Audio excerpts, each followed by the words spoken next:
June 1, I'm sitting at the bar in the airport minding my own business, trying to get psyched up for my flight. And I made the mistake of listening to one of those TV talk shows. They were interviewing some women with what the host kept calling full-blown AIDS and opposed to half-blown AIDS, one guess. There they were, weeping and wailing and wringing their hands, wearing their prissy little Laura Ashley dresses and telling their edited for TV life stories. The audience was eating it up, but it got on my last nerve. The thing is, half these bitches are lying, or more than half.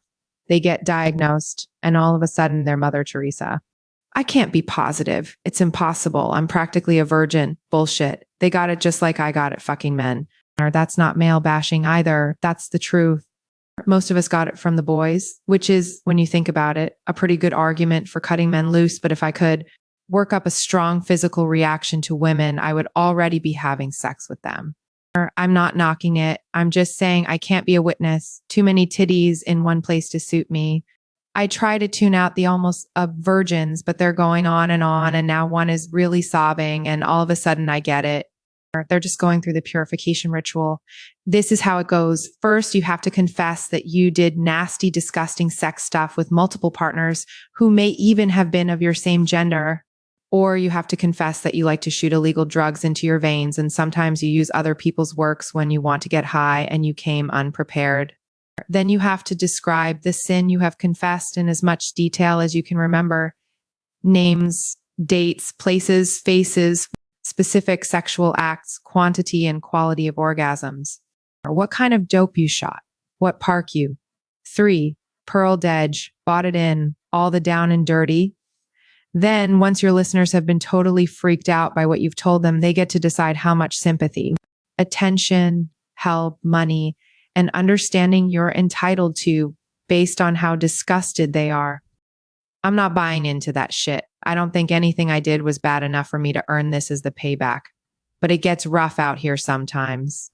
If you're not a little kid or a heterosexual movie star's doomed but devoted wife, or a hemophiliac who got it from a tainted transfusion, or a straight white woman who can prove she's a virgin with a dirty dentist, you're not eligible for any no strings sympathy. The truth is, people are usually relieved. It always makes them feel better when they know the specifics of your story. You can see their faces brighten up when your path is one they haven't traveled. That's why people keep asking me if I know who I got it from. Like, all they'd have to do to ensure their safety is cross this specific guy's name off their list of acceptable sexual partners. The same way you do when somebody starts smoking crack, no future here. But I always tell them the truth. I have no idea. That's when they frown and give me one last chance to redeem myself. Or if I don't know who, do I at least know how many? By that time, I can't decide if I'm supposed to be sorry about having had a lot of sex or sorry I got sick from it. And what difference does it make at this point anyway? Or it's like lying about how much you love the rush of the nicotine just because now you have lung cancer. I'm babbling. I must be higher than I thought. Good. Or I hate to fly. I used to dread it so much I'd have to be falling down drunk to get on a plane. For years, I started every vodka. Tion with a hangover. That's actually how I started drinking. Our vodka, trying to get up the nerve to go to Jamaica for a reggae festival. Worked like a charm too, and worth a little headache the first day out and first day back. I know I drink too much, but I'm trying to cut back what looks like crazy on an ordinary day. When I first got diagnosed, I stayed drunk for about 3 months until I realized it was going to be a lot harder to drink myself to death than it might be to wait it out and see what happens. Some people live a long time with HIV. Maybe I'll be one of those, grinning like a maniac on the front of Parade magazine, talking about how I did it. I never used to read those survivor testimonials, but now I do for obvious reasons. The first thing they all say they had to do was learn how to calm the fuck down, which is exactly why I was drinking so much, trying to cool out. The problem was, after a while, I couldn't tell if it was the vodka or the HIV making me sick, and I wanted to know the difference. But figure a little lightweight backsliding at 30,000 feet doesn't really count. So by the time we boarded, I had polished off 2 doubles and was waiting for the flight attendant to smile that first class only smile and bring me 2 more. That's why I pay all that extra money to sit up here, so they'll bring me what I want before I have to ring the bell and ask for it. The man sitting next to me is wearing a beautiful suit that cost him a couple of grand easy, and he spread out calculators, calendars, and legal pads across his tray table like the plane is now his personal office in the air. I think all that shit is for show. I don't believe anybody can really concentrate on business when they're hurtling through the air at 600 miles an hour. Besides, ain't nobody that damn busy. He was surprised as hell when I sat down next to him. White men in expensive suits are always a little pissed to find themselves seated next to me in first class, especially since one started wearing my hair so short. They seemed to take it as some kind of personal affront, that of all the seats on the airplane. The bald-headed black woman showed up next to them. It used to make me uncomfortable. Now I think of it as helping them take a small step toward higher consciousness. Discomfort is always a necessary part of the process of enlightenment. 5. Pearl Dedge. For the first time in a long time, I didn't grip and pray during takeoff. It wasn't that I was drunk. I've been a lot drunker on a lot of other airplanes. It's just that at this point, a plane crash might be just what the doctor ordered. And 2, I always forget how small the terminal is in Grand Rapids. 2 or 3 shops, a newsstand, and a lounge with a big screen TV, but barely enough vodka to make me another double while I wait for Joyce, who is, of course, a little late. I truly love my big sister, but I swear if she was ever on time for anything, I'd probably have a heart attack at the shock of it. The bartender seemed surprised when the drink he poured for me emptied his only bottle of Absolute. He set the glass down in front of me on a cocktail napkin printed with a full-color map of Michigan. "Sorry, I don't have lime," he said. "Most people come through here, just drink a beer or something." "It's fine," I said, taking a long swallow to prove it. I knew that if he could think of something else to say, he would. But our brief exchange seemed to have exhausted his conversational skills. He headed back to the TV. It feels strange to be sitting here writing all this down. The last time I kept a diary was when I first got to Atlanta in 1984. Things were happening so fast, I started writing it all down to try and keep up. Just like now. I was 19. I had a brand new cosmetology license, 2 years salon experience, and an absolute understanding of the fact that it was time for me to get the hell out of Detroit. When I was growing up in Idlewild, my tiny hometown 4 hours north of the big city, the Motor City had always seemed as close to paradise as I could probably stand to what looks like crazy on an ordinary day. Years of really being there showed me how truly wrong I could be. I had heard that if you were young and black and had any sense, Atlanta was the place to be, and that was the damn truth. Those Negroes were living so good, they could hardly stand themselves. They had big dreams and big cars and good jobs and money in the bank. They had just elected another one of their own to the mayor's office. They were selling plenty of Wolf tickets downtown, and they partied hard and continuously. My first week in town, I hooked up with a sister who was going to work for the new mayor, and she invited me to a cocktail reception at one of the big downtown hotels. When we got there, I felt like I had walked into one of those ads in Ebony where the fine brother in the designer tux says to the beautiful sister in the gorgeous gown, "I assume you drink Martell?" Folks were standing around laughing and talking and pretending they had been doing this shit for years. My friend was steadily working the crowd, and by the end of the evening, I had been introduced to everybody who was anybody among the new power people. My first impression was that they were the best dressed, best coiffed, homiest crowd I had ever seen. I knew my salon was going to make a fortune, and it did. I'd still be making good money if I hadn't tried to do the right thing. When I got the bad news, I sat down and wrote to all the men I'd had sex with in the last 10 years. It's kind of depressing to make a list like that. Makes you remember how many times you had sex when you should have just said good night and gone home. Sometimes at first, when I was really pissed off at the injustice of it all and some self-righteous anger seemed more appealing than another round of whining I used to try and figure out who gave it to me in the first place, but I knew that line of thinking was bullshit. The question wasn't who gave it to me. The question was, what was I going to do about it? Still, when I think about all the men I slept with, that 7 Pearl Dedge, I didn't even really care about. It drives me crazy to think could be paying with my life for some damn sex that didn't even make the earth move. When I called Joyce and told her what I was going to do, she told me I was crazy and to let sleeping dogs lie, but I felt like it was only fair. I didn't even know how long I had been carrying it, and I sure didn't know who I got it from. Atlanta is always full of men with money to spend on you if you know how to have a good time. And I used to be a good somebody when I put my mind to it. So I sat down and tried to figure out how to tell these guys what was up without freaking them out. Hey, Bobby, long time no see. Have you been tested for HIV yet? Hey, Jerome, what's up, baby? Listen, it might be a good time for you to get tested for HIV. I don't remember what all I finally said, except to tell them I was really sorry and that if they wanted to talk, to call me anytime. To tell the truth, I was a little nervous. I'd heard a few stories about people going off on their ex-lovers when they found out, but nobody contacted me for a couple of weeks. So I figured they were all going to deal with it in their own way. Then one Saturday, the salon was full of people, and in walks this woman I've never seen before.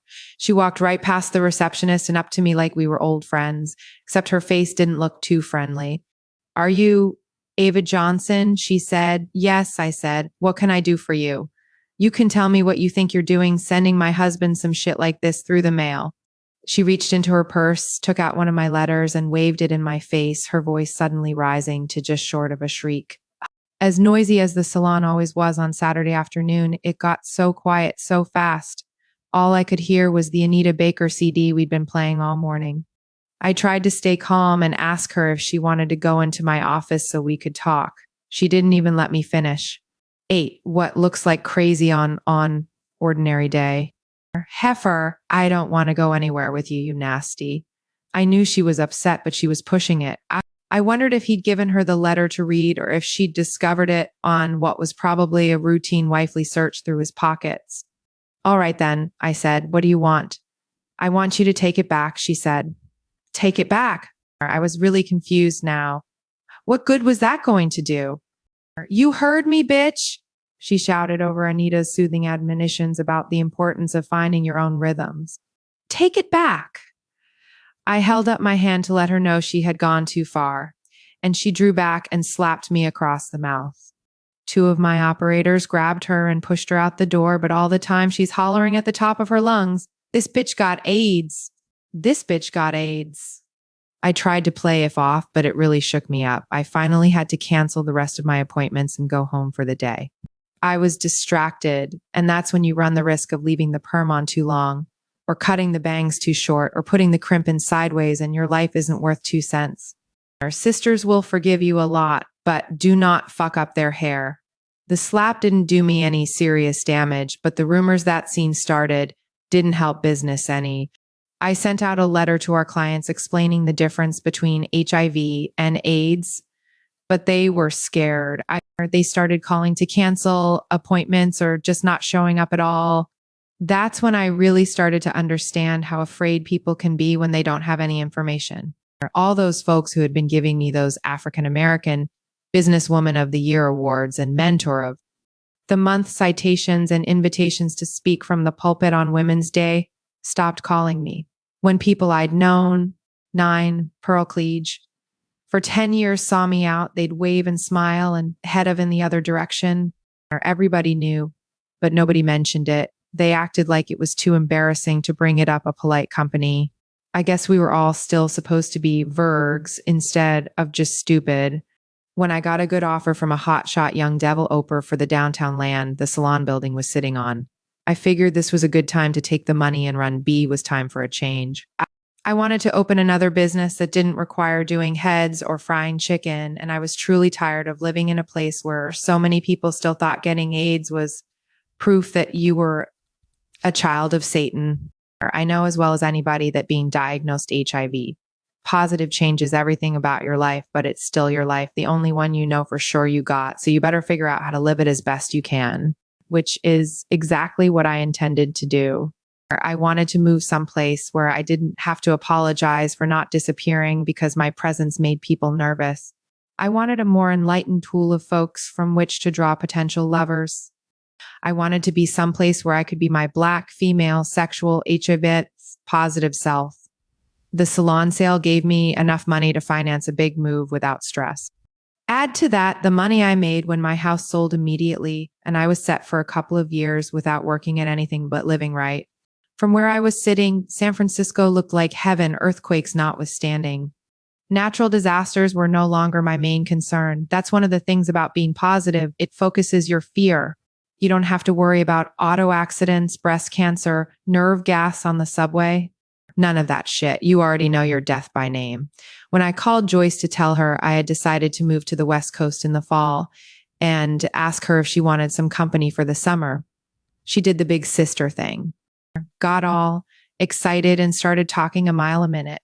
She started some kind of youth group at her church, and now that Mitch is uncertain what looks like crazy on an ordinary day, Anne settled out. She's quit her job as a caseworker with the Department of Family and Children's Services so she can work this thing full time. She said all the young people in Idlewild are going to hell in a handbasket, and if we don't do something pretty quick, the town is going to be just as violent and crazy as the cities are. I tried to say, what you mean we, like that old joke about the Lone Ranger and Tonto, but she sounded so much like her old self again, all happy and optimistic. I didn't want to discourage her.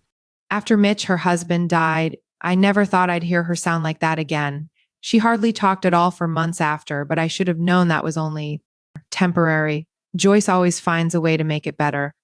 She's had some bad luck, too. In fact, until recently, I thought Joyce had been given our family's entire allotment. 2 kids and a husband, all dead before she hit 41. Baby died in her sleep 2 weeks after they brought her home from the hospital. The other kid was walking home from the school bus and got hit by a drunk 12-year-old who stole his mother's keys and then passed out behind the wheel of the family station wagon. Mitch drowned 2 years ago this February, and in the dictionary under the words freak accident, there would be a picture of that shit. A couple of years ago, the lake in front of their house got real popular with ice fishermen. These guys would come out early in the morning, drill a big hole in the ice and sit there all day drinking beer, peeing in the hole, and wondering why the supposed to be that stupid fish didn't swim on, up and commit suicide for a chance at a plastic cricket. By evening, the fishermen were too drunk and disappointed to clearly mark the area with safety flags like they're supposed to do, so the lake was dotted with all these open holes. Once it got dark, they froze over with a thin sheet of ice, not enough to support your weight, but just enough to camouflage the hole. Mitch and Joyce went walking beside the lake on this 11 Pearl Dedge particular night, and he started sliding around on the ice, doing tricks, showing off for Joyce. They'd been married 23 years, and he still acted like she had just accepted his invitation to the senior prom. So he got up some speed. She way out, opened his arms into the wind, hollered, "I love wife," and disappeared. By the time they pulled him out, he gone. Mitch was the sweetest man I ever knew. And for a long time after he died, I kept thinking how unfair it was for him to die that way. I was still naive back then. I thought fairness had something to do with who gets to stay and who gets to go. In the bad luck department, there's also the fact that my mother chose Joyce's wedding night to mourn my father's death 5 years earlier by taking all the sleeping pills she'd been hoarding for this occasion and drinking herself to death with a fifth of Johnny Walker Red. She left a note for Joyce, who was almost 18, saying she was sorry and that maybe Joyce would understand if anything ever happened to Mitch. I was still a kid and didn't even have a boyfriend yet, so she didn't leave anything for me. I don't know whether or not Joyce finally understood when Mitch fell through that ice, but my mother's choice made a lot of sense to me when my doctor gave me the bad news. It occurred to me for the first time that there might be circumstances where what you don't know is infinitely preferable to those things of which you are already certain. 1, I was glad me and Joyce were going to get a big dose of each other before I moved 3,000 miles away. I waited for her to take a breath and then told her I'd be on the 4 o'clock flight to Grand Rapids on Tuesday, and for her to swear she wouldn't be late to pick me up. She swore, like she always does, but I knew she was still going to be late. Before we hung up, Joyce asked me if I ever prayed. First told her I had tried to start up again when I got sick, but I quit because I knew I was just hedging my bets. I figured if I was smart enough to know that, God must know it. 2, and would probably not only refuse to grant my selfish prayers. 12, what looks like crazy on an ordinary day, but might figure I needed to be taught a lesson for trying to or bullshit him in the first place. I know once you repent, Jesus himself isn't big on punishment, but according to all the Old Testament stories I ever heard, his father was not above it. 3, Joyce sent Wild Eddie Jefferson to pick me up. I couldn't believe it. I'd been sitting there for an hour and a half, which is a long time to be waiting, even for Joyce, when I see this brother with a head full of beautiful dreadlocks, some kind of weird looking Chinese jacket, and some Jesus sandals walk up to the gate and look around. Now, there is no reason for the look since everybody else on the plane has been picked up by their grandparents or caught a cab to meet their boyfriend and ain't a soul in sight but me. The way he's looking, you'd have thought it was rush hour at Grand Central Station, and he was trying not to miss somebody in the crowd. He takes his time like he's got no place to be but here and nothing to be doing but looking. At first, I thought I recognized him, but I didn't want to stare, so I looked away. The last thing I needed was some wannabe Rastafarian thinking I wanted company for the evening. When he didn't move on, I took another look at him just to be sure. He had one of those smooth, brown-skinned faces that could be any age from 25 to 50. He had great big dark eyes, and he was looking right at me in a way that you don't see much in the city anymore. Like he had nothing to prove. When he caught me looking at him, he walked right up, stuck out his hand, and called my name like we were old friends. Ava, he said, you probably don't remember me. I'm Eddie Jefferson, Mitch's friend. As soon as he smiled, I knew exactly who he was. I remember him. Was he kidding? The exploits of Wild Eddie Jeff, 13, Pearl Drage. Fersen were beyond legendary. He had done everything fro getting into a fist fight with the basketball coach to threaten his father with a shotgun for beating his mother. He drawry smoked reefer before I even understood that there was such thing, and had 2 babies by 2 different women before got out of high school. One of them graduated and moved away. The other one, a 30-year-old divorcee, went back her ex-husband, convinced him the baby was his, remarries immediately, and lived happily ever after. Mitch was always so straight arrow, nobody could believe they were friends, but they were so close they might well have been brothers. The last time I saw Eddie was at Joyce's wedding. He was Mitch's best man, and he brought a date from Detroit who had on a red strapless dress and silk shoes at 11 o'clock in the morning. After that, he got sent to Vietnam, and by the time he came back, I'd finished high school and headed up the road to Detroit. I'm sure he was at Mitch's funeral, but I don't really remember. That whole thing is still a blur to me. Besides, he looked so different, I probably wouldn't have recognized him, although I'd sure have remembered that hair. I wanted to touch it to see if it was as soft as it looked. How you doing, Wild Eddie? I said before I thought about it. He cringed a little like he'd just as soon I forgot the history that produced the nickname. Just Eddie. Joyce had sent him to pick me up because some woman had shown up on her doorstep in labor and had to be driven to the hospital in Big Rapids more than an hour away. They left so quickly, Joyce didn't even have a chance to call Eddie until she got there, which is why he was so late. That was typical. Anybody with trouble knew if they could get to Joyce, she'd take care of it. Her feeling was that all crises could be handled if someone would take responsibility and start moving. Joyce could get going faster in an emergency than anybody I ever saw. When I first called and told 14 what looks like crazy on an ordinary day, I was sick, she was on a plane and at my door by 9:30 the next morning. Once I explained everything the doctor had said, I think the hardest part for her was realizing that there was nothing she could start doing that would fix it. Eddie's truck was so clean I could see my reflection in the passenger door. The truck was old, but its bright red X-Day Ryer was polished to a high gloss and the inside was spotless. The old fabric on the seat was soft and smooth when I accepted. Eddie's hand hopped in and slid over to pop the lock for him. I'm sorry, automatic door locks eliminated the necessity. Or to lean over and open the door for your date after he helped. You get seated. In my younger days, I liked that lean because you could arch your back a little and push your breasts up and out just enough to make sure your boyfriend noticed. I didn't do it this time, though. It's a little late for all that now.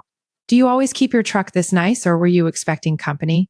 He smiled to acknowledge the compliment. Don't you recognize it? This is Mitch's truck. I was amazed. That meant this was the truck I learned to drive a stick shift on the summer I graduated from high school. I was on my way to Detroit as fast as I could get there, and I was honing my survival skills. I didn't want to ever find myself needing to make a quick exit from someplace I probably had no business being in the first place, and find I couldn't because the getaway car wasn't an automatic. Mitch agreed to teach me, and we spent a day lurching up and down the road until I finally got the hang of it.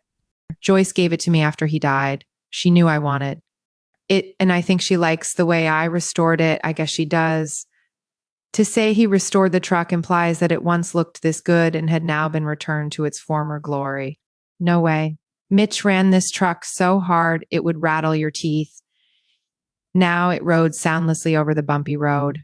I was wondering what Eddie had been doing for the last couple of decades, but I couldn't figure out a polite way to ask. 15, Pearl Liege. Without opening myself up for a lot of questions in return, V just looked out the window as we rode. Things didn't seem have changed much around here, despite Joyce's conviction that her church group was all that stood between Idlewild and T apocalypse. I was always amazed that Joyce had chosen to malu her life here. You can't help where you get born, but as soon as I was old enough to know there was a world outside the confine of Lake County, I started making plans to get there. How long since you've been home? Eddie said. Almost 2 years, I said. How about you? This is home, he said. I moved back for good. That sounds pretty final, I said, but he just shrugged. It was time. He didn't offer to tell me why it was time, and I didn't ask him. Timing is truly a personal thing. It's not such a bad place, I guess. Some people really love it. Look at Joyce and Mitch, but they're probably not a good example since when you're in love like that, it doesn't matter as much where else you are. The 2-lane highway into town still offered cheap motels for vacationers on a tight budget, fast food joints, and bait shops with vending machines out front where you could put in $1's worth of quarters and pull out a small box of live crickets or a ventilated container full of fat night crawlers. The smell of sweet grass was blowing in the window, and I was remembering what I wrote on page 1 of the diary I bought when I first moved away. Goodbye, Idlewild. Hello, world. 4. When you HRST come to Idlewild, there are 2 stories the old timers will tell you. It's strange, too, since it's an all-black town. And both the stories are about Indians, but the place has never been known for making much sense. The first story is about the founder, 16th, what looks like crazy on an ordinary day. The Michigan history books were always full of stories about courageous Indians and wily fur traders and white guys who wore stiff uniforms and built forts and thought there could really be such a thing as manifest destiny. We still said Indians back then, not out of any disrespect. We thought they were cool. It was the word we knew. Pontiac was one of the most famous of the Indian chiefs, according to the books we read anyway. He was also one of the baddest, but he still got tricked. When it came down to the final moment, he negotiated with the stiff white guys from a position of as much strength as he could muster and did the best he could. But it was all downhill from there. Once Pontiac signed the papers and got his picture painted for the history books, nobody seemed to need him anymore, and gradually his people died off or moved away and left the guys in the stiff uniforms to their own devices, except for one. This one Indian stayed around because he had decided to try and figure out what happened. He wanted to understand how his people had been defeated so rapidly and displaced so completely.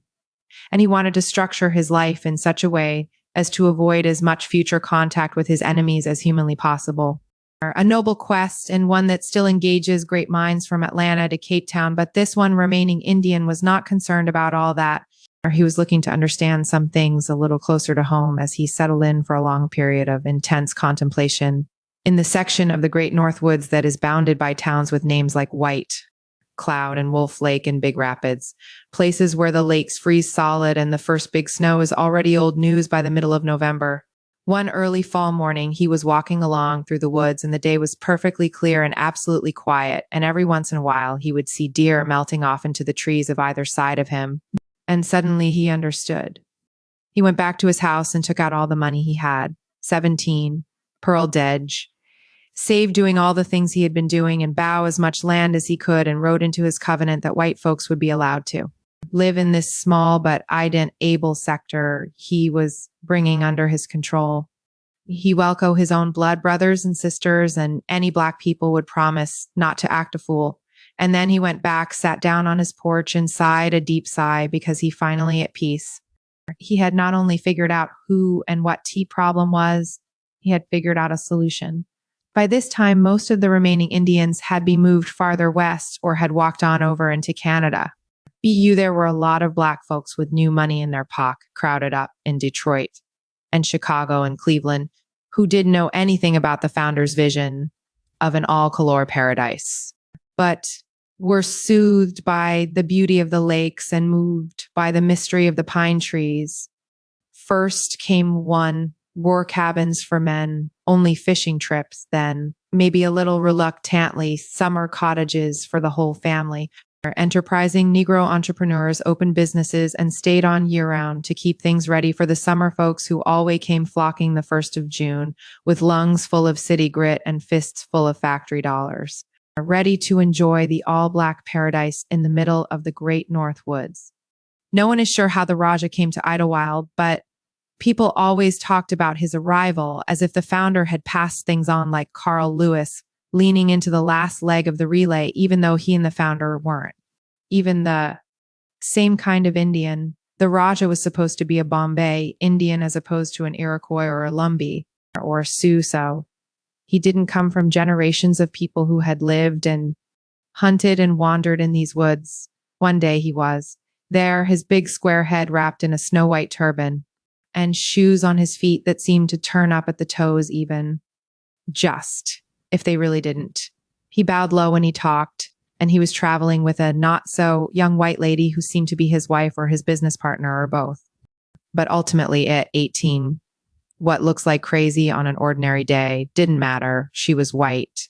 That was the critical thing about her. Everybody knew right off the Rajah was a regular Negro and not an Indian. Or Bombay by way of Hastings Street, they used to say. Why would a real Bombay Indian bring a white woman all the way to Idlewild, Michigan to open a restaurant? He wouldn't. But this brother was laying it on thick with an accent and everything. And what the hell? He wasn't the first Negro to opt for exotica as the most viable protective coloration, and he sure wouldn't be the last one. Back then, the place more than lived up to its name with idle men, wild women, and unlimited nightlife featuring stars like Dinah Washington and Jackie Wilson and Sammy Davis Jr. before he went solo. For his part, the Rajah was convinced that Idlewild could support his establishment in much the same way that the community sustained the Paradise Lounge, the Flamingo Club, the Purple Palace, and a boarding house called the Eagle's Nest, renting exclusively to young Negro women, looked after by a large, handsome matron who never knew that after she rolled her hair at 10 o'clock and went to bed. The ones who were working as shake dancers in the big nightclubs sometimes went skinny dipping in the moonlight. The Rajah's place was too small for shake dancers and too intimate for live musicians. There was only room enough for 8 couples at a time, a modest number, but one that allowed the Rajah to treat each customer like the royalty he seemed to believe they were. Obsessed with service, the Rajah was the kind of host who hovered. The place did good business right from the very beginning. The lighting flattered sun-kissed faces. The food was delicious and the service exquisite. Even when the place was full, the Rajah made each patron feel pampered. The water glass was never empty. The napkin was always freshly laundered. The butter rested in individual pats on beds of crushed ice in fluted silver dishes. The Rajah had class.